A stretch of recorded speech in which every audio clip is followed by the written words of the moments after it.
Hey, Davie. Just a quick reminder, we've got a matinee tomorrow, so curtain calls at 8. Sure.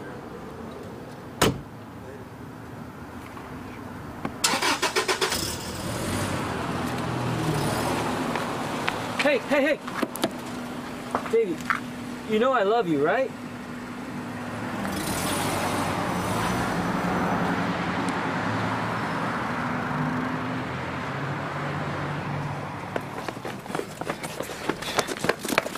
Whoa, Bruce! Man, I've been looking for you everywhere, Shepard. I got this idea for a new act I want you to come and see. For the show, you know? I want you to Let me guess, it involves a giant lobster costume. What? Oh, this! No, this is for the ladies. I'll clue you in on something. The ladies love the lobster. Let me tell you, they love the lobster, they do, the ladies. Yeah, and how's that working out for you? Well, you know, it's a little too early to tell, actually, because I've only had it for just a bit. But I'll tell you, early indications would seem to say that the men are very threatened by the lobster because they keep knocking me over, you know, which is it's pitiful to look at the way they behave sometimes. Bruce. Yeah. Tell me, why don't you tell me what your idea is? Okay, so the idea for the act, okay, so we get one unicycle, right, 2 tap shoes, we get a trio of jugglers, 3 of them, and then we get one teeny tiny ventriloquist dummy. It's gonna be fantastic!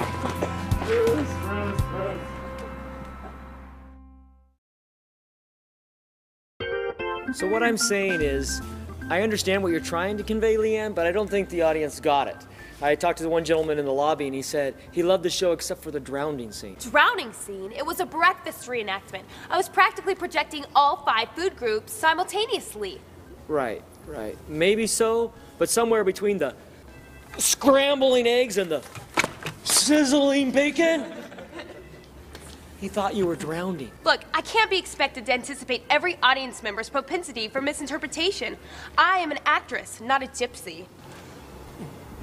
I actually thought she was having a seizure. Okay, bottom line is we're going to take the breakfast thing out until we can tighten it up a little bit. Meanwhile, you might think about becoming a gypsy.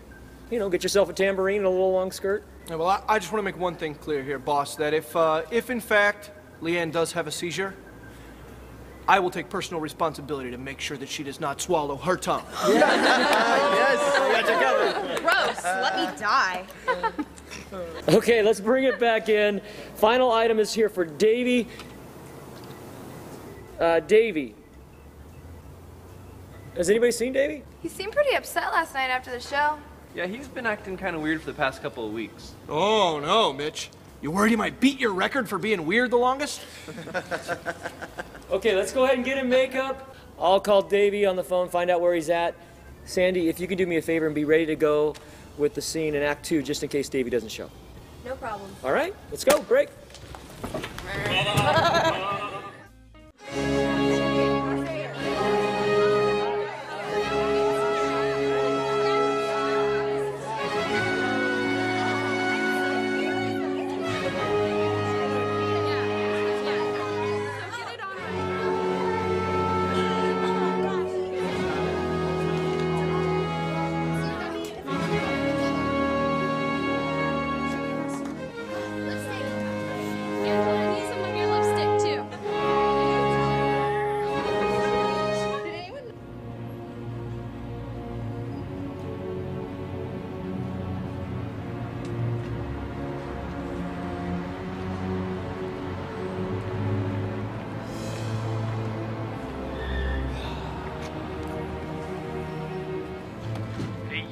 Davie's cell phone number, leave a message and I'll call you back. Yeah. Hey, Davie, this is Shep.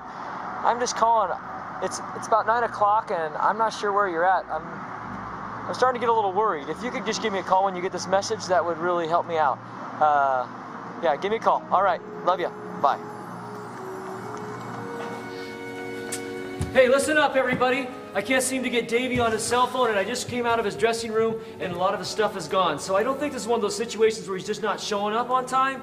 I don't feel good about it. I'm pretty worried. Hey, Shep, look, calm down, man, all right? Just take a breath. Everyone else is here and accounted for, right? Davie's the only one missing. And between you and me, he's not really the one the honeys are paying to see, if you get the point, man. You don't understand. He may be just one sheep, but he is my sheep. I've got to go. I've got to go find him. You can't just leave. This curtain is going up any minute. We've got a show to do, and we need you here. Nobody understands more than I do the situation here, but Davie is gone, and we don't know where he's at. He may be sick or hurt, or who knows what. And that is what is most important right now, and you guys are on your own. Wait, what do we do if Leanne has another seizure, or if she tries to act bacon again? Yeah, that's it. If you leave, I'm doing my breakfast thing. You all know my expectations. We know our purpose, and I expect you to act like it until I return. Well, okay, so you want me to be in charge. All right, here's what we're gonna do. Bruce, Davie is out there somewhere, and he belongs in here with us. And I don't have any more time to just sit here and fool around.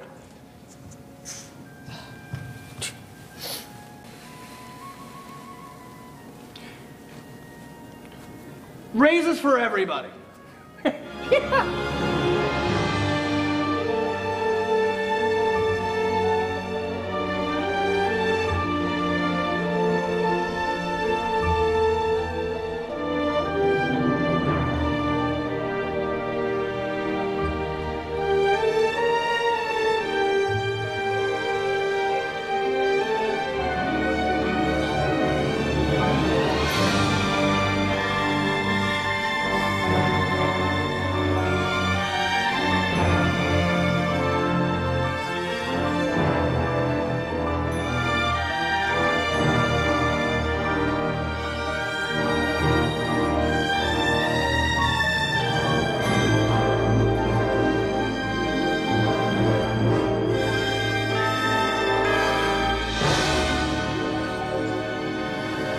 And how long has this individual been missing? Last time I saw him was last night about 11 o'clock. 11 o'clock. And at that time, did he seem agitated at all or upset? Yeah, he definitely was upset. He seemed a little withdrawn. A little sheepish, maybe? You might say so. I mean, all my flock are for the most part. And just how many kids do you have, Mr. Shepherd? Not like they're kids exactly. I mean, none of them are goats. Not that you would know the difference, would you? 100 in all, including Davie. 100 kids? Is that correct? Yes, And they all act strange from time to time. definitely. Could you give me some examples of this strange behavior? Sure. I mean, it's the usual stuff. Kicking at the dogs, throwing a fit when you want to dip them in the vernum, you know. Hate being sheared. And all they do is complain about being cold without their coats. I hate to do it, but sometimes I have to use the old hook, you know, to get them into the trailer. Mr. Shepherd, what exactly is your relationship to this boy, Davie? I'm sorry. I didn't say boy. Davie's not a boy. Look, Mr. Shepherd, I'm getting the impression you're not telling me the whole story here. You just told me you had 100 kids, one of them named Davie. And I don't know too many females named Davie. There's the composite sketch Mr. Shepherd worked up with our artist. Thank you. I do have 100 in my flock. And I've already told you none of them are kids. Detective Davie is one of my sheep. One of your sheep? Yeah, you might have seen the show. We Like Sheep. He's one of my performers in the production. So let me get this straight, Mr. Shepherd. You have 100 sheep somewhere. That's correct. And you're out there looking for just one of them.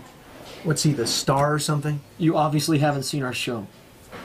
There are no stars, per se. We all work together to promote the family business. Wait, so you still have 99 sheep? Yes. And you're getting all bent out of shape of losing just one of them? Look, Mr. Shepherd, I got 2 boys at home in their 20s, and I would be thrilled if I could get them to talk about moving out. You have a 99% success rate going for you right now. If I were you, I'd call that a win and forget about this Davie. He's just a sheep. You obviously don't understand. I love Davie. He belongs to me. And yeah, I do have 99 back home, and that's great. But one of mine is missing, and that is not acceptable. Davie matters to me.